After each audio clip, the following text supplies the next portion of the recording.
ain't you, no, just ain't you. Trying to put. Hey guys, it's Lyndon from No Bull Tradie Coach. How we going? We're here today on Monday for the No Bull Tradie TV segment. Do you undervalue yourself?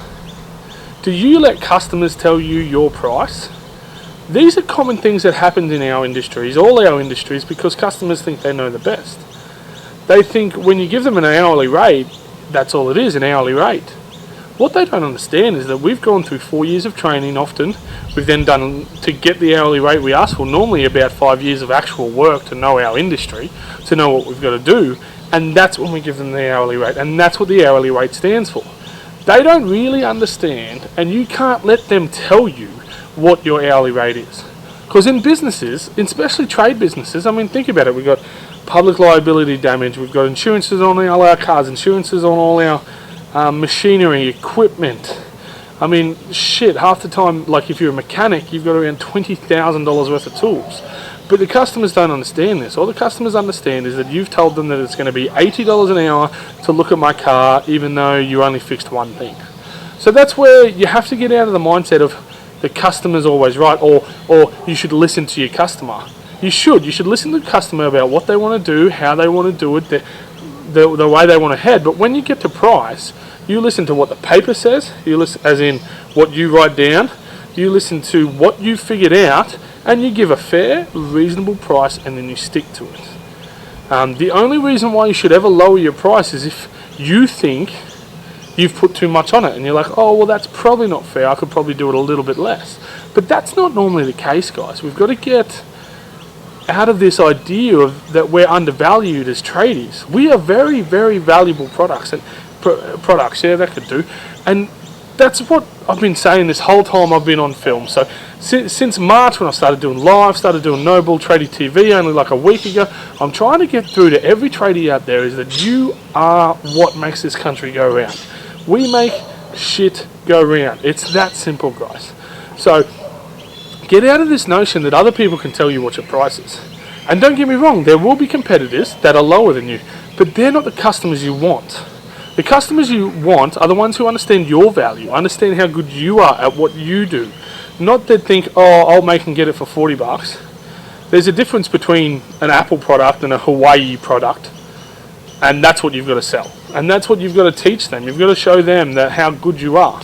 So, case in point, on the weekend, I was out doing a design for King's Estate, and my price is up there. It's up there with the best of them, because that's how much I'm worth.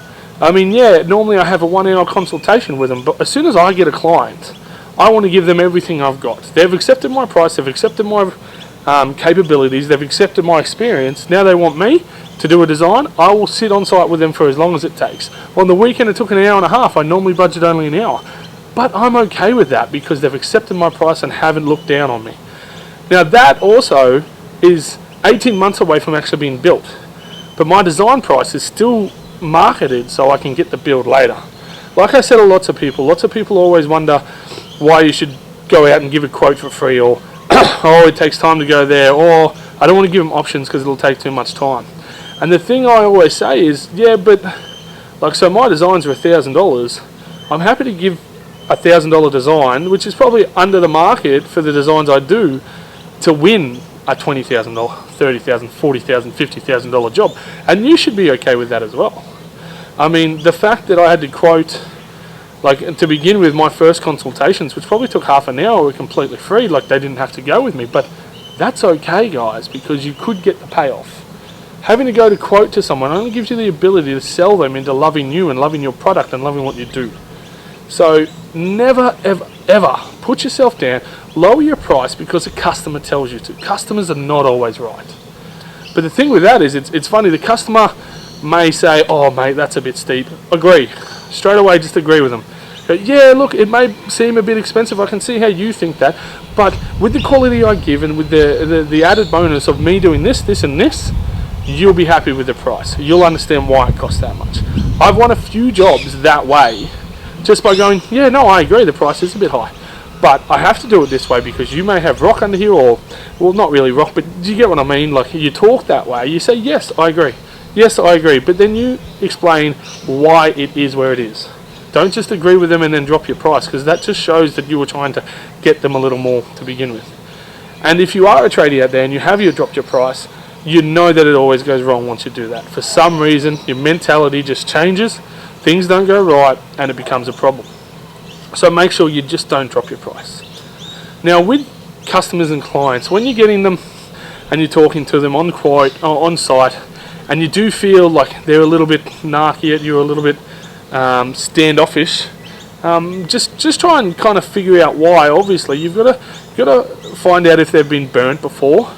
So a lot of tradies do, for some reason, burn customers. So just talk to them and just explain them exactly what you're going to do, explain them how you're going to give them a quote, and then give them exactly step by step the material, well, not like the quote that you're going to do. So say I'm a landscaper, supply and install retaining wall 50 by 50 pine sleepers with 200mm posts to a height of 1.4 with drainage baffle, like go into a little bit of detail, and that'll always help bring them over across the line. But always go with your gut. If you feel that the customer's not for you, then the customer's not for you. As I say to my guys all the time, and as I say to everyone, not every customer is your customer. You've got to be understanding that some people just aren't going to gel with you. Now that's my No Bull Tradie TV today. I had a wonderful weekend, and now I'm set. I'm ready for the week ahead. I've got some pretty massive goals this week, and I'm ready to pump it. Now, as always, if you do like this, please share it. Please subscribe to my channel. Please like below. Please comment. I will respond to every comment. Please give me a ring if you want to talk more, or send me a message. Have a great week out there, and I'll see you tomorrow, guys. Cheers. Ain't you, nah, just ain't you. Trying to put us on, but we better.